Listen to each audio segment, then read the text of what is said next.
एक बार की बात है।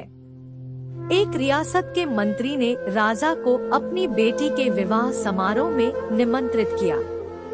जब राजा अपने परिवार के साथ विवाह समारोह में पहुंचा, तो मंत्री उन्हें सम्मानपूर्वक विशिष्ट आसन पर बैठाने ले गए। तो मंत्री यह देखकर बहुत लज्जित हुआ कि एक सफाई कर्मी वहां बैठा हुआ था।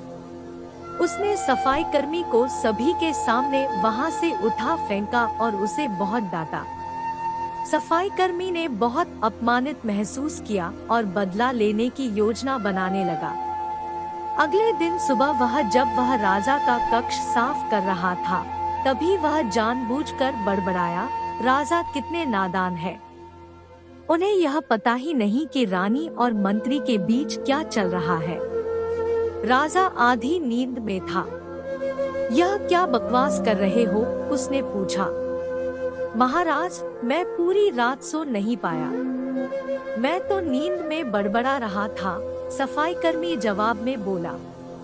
हालांकि उसकी बात सुनकर राजा के मन में संदेह के बीज पड़ गए थे। राजा अब मंत्री से चिढ़ने लगा और समय समय पर अपमानित करने लगा।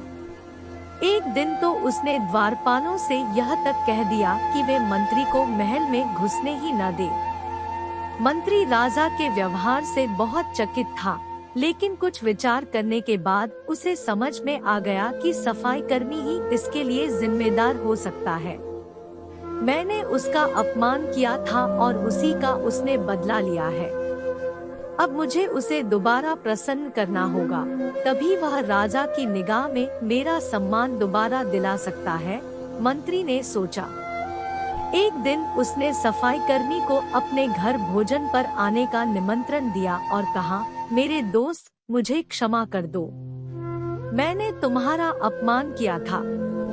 मुझे गलती का एहसास हो गया है। इन सुंदर कपड़ों को उपहार के रूप में ग्रहण करो। चलो मेरे साथ भोजन करो। सफाई कर्मी प्रसन्न हो गया। वह सोचने लगा, मंत्री तो अच्छा आदमी है। मैंने ही उस दिन गलती कर दी थी। अब सफाई कर्मी प्रसन्न था और प्रयास करने लगा कि मंत्री के बारे में राजा की धारणा बदल जाए। एक बार जब वह राजा के कक्ष में गया तो राजा सो रहा था। वह बड़बड़ाने लगा, अरे, राजा का तो दासी के साथ प्रेम संबंध है। बड़ी लज्जा की बात है। राजा ने उसका बड़बड़ाना सुना तो उठकर बैठ गया। राजा ने सफाई कर्मी को बहुत डांटा। सफाई कर्मी बोला, क्षमा कर दे महाराज, मैं पूरी रात सो नहीं पाया, इसलिए दिन में ही नींद में बड़बड़ा रहा था। राजा को अपनी गलती समझ में आ गई।